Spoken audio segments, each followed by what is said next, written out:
ഈ പ്രാവശ്യത്തെ സംസ്ഥാന സർഗോത്സവത്തിന് ഒരുപാട് പ്രത്യേകതകളുണ്ട്. ഇന്ന് നമ്മൾ സംസാരിക്കുന്നത് രണ്ടാമത്തെ ദിവസം ഉച്ച സമയത്താണ്. ഇതുവരെയുള്ള നമ്മുടെ പരിപാടികൾ വളരെ സ്മൂത്തായിട്ടാണ് നടന്നുകൊണ്ടിരിക്കുന്നത്. അതിലേറ്റവും പ്രധാനപ്പെട്ട ഒരു കാര്യം, നമ്മൾ ഈ പ്രാവശ്യം മത്സരം നടത്താൻ തിരഞ്ഞെടുത്തിരിക്കുന്ന സ്ഥലമാണ് എബിലിറ്റി ക്യാമ്പസ്. ഈ ക്യാമ്പസിൻ്റെ വിശാലമായ സൗകര്യത്തിൻ്റെ ഇടയിലാണ് നമ്മൾ ഈ പ്രോഗ്രാം നടത്തിക്കൊണ്ടിരിക്കുന്നത്. രണ്ടാമത്തെ പ്രത്യേകത, ഈ പ്രാവശ്യം നമ്മുടെ പരിപാടിക്ക് വേണ്ടിയിട്ട് ഒരുപാട് കുടുംബങ്ങൾ, കുട്ടികളുടെ കൂടെ കുടുംബങ്ങളാണ് ഇവിടെ വന്നിരിക്കുന്നത്. അതേപോലെ തന്നെ എല്ലാ മേഖലയിലും നിറഞ്ഞു നിൽക്കുന്ന നമ്മുടെ മീഡിയ ടീം പരിപാടി ലൈവായിട്ട് കാണിച്ചു കൊണ്ടിരിക്കുന്നു. റിസൾട്ടുകൾ അതുപോലെ തന്നെ എല്ലാ രംഗങ്ങളും ഒപ്പിയെടുക്കുന്നു.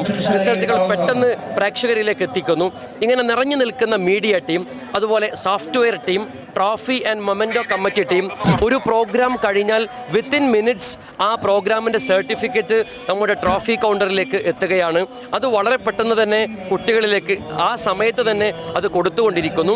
അതുപോലെ തന്നെ ഇവിടുത്തെ ഭക്ഷണ വിതരണം മലപ്പുറം ഈസ്റ്റ് ജില്ലാ MSM സമിതിയുടെയും കൊണ്ടോട്ടി മണ്ഡലം MSM സമിതിയുടെയും കീഴിൽ നടന്നുകൊണ്ടിരിക്കുന്ന ഭക്ഷണ വിതരണം, ഇങ്ങനെ എല്ലാ മേഖലയിലും നിറഞ്ഞു നിൽക്കുന്ന MSM സാന്നിധ്യം ഇവിടെ കാണുവാൻ കഴിയുന്നുണ്ട്.